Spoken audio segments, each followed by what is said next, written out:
The death of Sam the dog was voted online as one of the saddest film scenes of all time.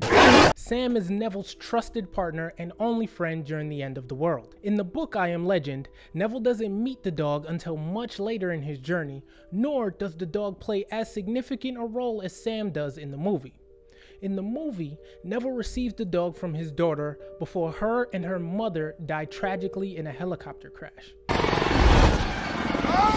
The movie indirectly implies that Sam's presence in Neville's life is a continuation of his connection to his lost family. Okay, so how an iceberg video works is that it starts with the widely known fact and progressively delves into the ones that are lesser known.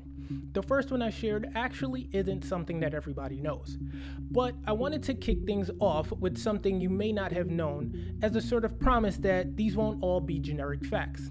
Now, at this point, most of us have heard that the 2007 film with Will Smith had two endings filmed.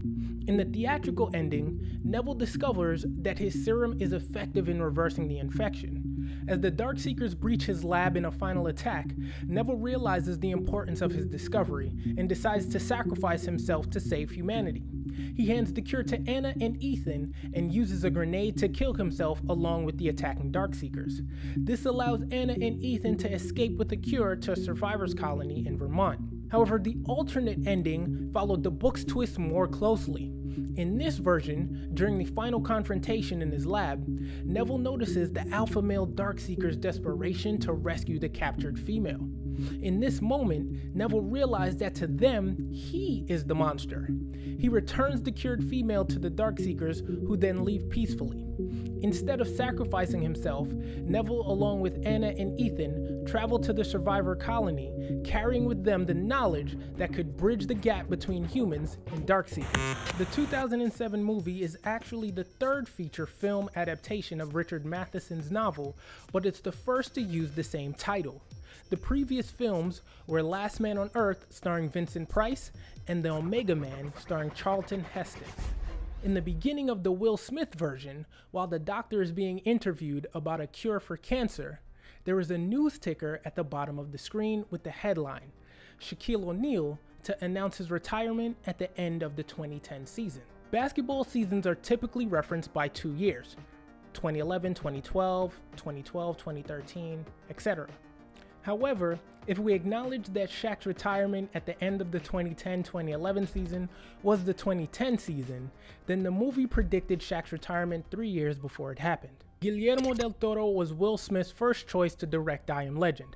However, Guillermo turned down the offer in order to make Hellboy 2: The Golden Army. When I think about this decision, I understand, because do I A, make the sequel to a cult classic movie that had a number of spin-off projects like animations and video games, or B, remake a book for the third time? I do think that had Guillermo directed I Am Legend, we would have been treated to a vastly different movie. The ominous, creepy nature of the movie would have been turned up significantly. The scene shot at the Brooklyn Bridge required a crew of 250 people plus 1,000 extras, including 160 National Guard troops in full combat gear. I remember taking the train down there to be an extra. They needed so many people, it was just an open call. After I got there, I changed my mind. There was just too much going on. So many people were there. People were sitting around in these FEMA-like white tents. Now, if you're from New York and are familiar with the location, you know that it gets really cold over there at nighttime. So I remember having this very eerie, nervous feeling. Maybe if I hadn't gone by myself, I would have stayed, but I was already familiar with production shoots and knew that we would be there for hours. So I left. Will Smith actually tried to adopt the dog that played Sam in the movie. In order to build a rapport with the dog, whose real name is Abby, Will and Abby went on dates. You want to create that camaraderie and that feeling of togetherness, and then you pass that on to the actor. Before this, Will had become apprehensive of dogs after an incident with his dog as a child. When Will was 9, his dog got hit by a car and it affected him deeply. Abby was the first dog he built a true relationship with since then, and he fell in love. Hence, he wanted to adopt her. Unfortunately for Will, but fortunate for Abby, she already had a family that loved her, and they were not willing to part with her. The original plan for the 2007 adaptation of I Am Legend was to have the Darkseekers be played by real people wearing extensive makeup and prosthetics. The production did some test shoots and ran into a huge issue. The Darkseekers' restless, hyperactive look was tough for actors and thick prosthetics to achieve without passing out. Therefore, the choice was then made to use CGI to depict the creatures instead.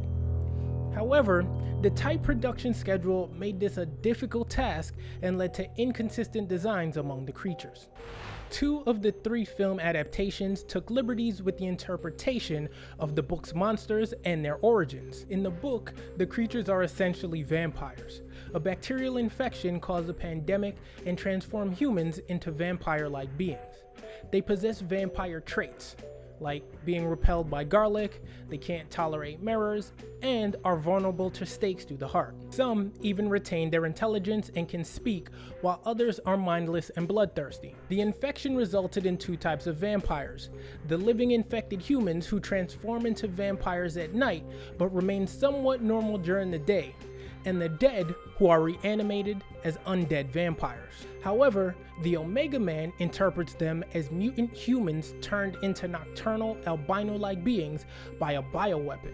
And I Am Legend, the Will Smith adaptation, interprets the monsters as humans infected by a virus that was originally created to cure cancer. While none stray too far away from the canon, I often have this debate. Were the infected humans in I Am Legend the movie more like vampires or zombies? Let me know in the comments what you think. In the book's second film adaptation, The Omega Man, it played on the very real fears of the day. In this adaptation, the plague that causes the end of the world was unleashed by germ warfare as the result of a border war between China and Russia. In fact, China and Russia had some very serious border skirmishes during 1969 that had many world leaders concerned about the possibility of all-out war between the 2 communist superpowers. The writers of The Omega Man decided to make Neville's love interest a black woman.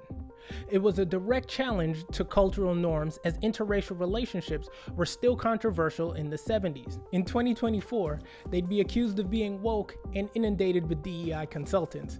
However, the writers' reasoning made perfect sense. The writers figured that in a world where humanity had almost become extinct, the few survivors would no longer care about such trivial issues, and Miss Rosalind Cash was no damsel in distress. She was a strong character who held her own, a stark deviation from the stereotypical roles of not only black people, but also the portrayal of women at that time. And if you just have to play James Bond, I'll bust your ass. Yes, ma'am. Richard Matheson, author of the I Am Legend book, co-wrote the screenplay for The Last Man on Earth. However, the film was such a divergence from Matheson's vision, he chose to be credited as Logan Swanson instead of using his real name. His frustration stemmed in part from the less sympathetic portrayal of the monsters. As I mentioned previously, in the book, the creatures are more nuanced, retaining some intelligence and humanity. Charlton Heston viewed The Last Man on Earth before proceeding with his remake, The Omega Man. He's quoted as describing the former as incredibly botched, totally unfrightening, ill-acted, sloppily written, and photographed.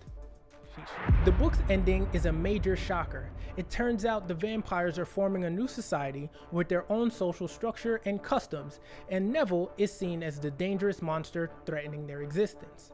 Neville, who believed he was the last vestige of humanity, is in fact the other in a world where he is no longer the dominant species. This is something I would love to see explored more deeply in a movie. Midway through, we realize the protagonist is actually the antagonist, and we have to decide if we'll essentially root for the bad guy. In order to depict survival more realistically, Vincent Price insisted on lifting real people into the back of his car instead of dummies. This is why it seems as if he's taking extra care with the bodies in that scene. For the scene at the pit, he used dummies, obviously. The novel I Am Legend was also made into a short film titled Soy Leyenda. If you'd like to see this rare short film, I've linked to it below. During a press conference in Japan for the release of I Am Legend, Will Smith accidentally revealed the ending to the entertainment reporters in the room. Warner Brothers execs asked the reporters and all present to withhold the ending, and everyone obliged. When Will sees the mannequin he calls Fred outside on the street, it looks like the mannequin moves his head a little. During that scene, a mime replaced the mannequin to try and play with people's minds when they watched that scene. So no, you weren't bugging. The mannequin did move. Subtle tricks like this really helped put us all in the shoes of Neville and immediately made you more sympathetic to his loneliness. Over 200 awards and 10 plus movies, but is any of it real? Check out my mini investigation right here.